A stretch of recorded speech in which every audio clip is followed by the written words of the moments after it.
Годинашниот Макфест ќе почне и ќе заврши со Штипјани, одлучи денешно жребување. Втората фестивалска вечер, фестивалот на некој начин е Гоцо Стефанов, а да го затвори втората фестивалска вечер Версот Постдивитов. Значи се започнува и завршува со Штипјани и символично на некој начин мајке во предвид дека сепак Макфест е Штипски бренд. Годинава на фестивалот ќе бидат исполнети 30 композиции, распоредени по 15 во вечер.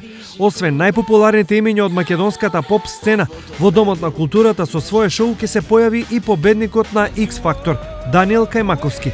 Најдобрите 3 композиции ќе бидат наградени со 20, 15 и 10.000 евра, но изборот нема да го одлучи публиката во салата. Тоа ќе се прави по пат на SMS пораки, значи со телеволтинг, зашто и денес беше подпишан договор со фирма која ќе го регулира тоа.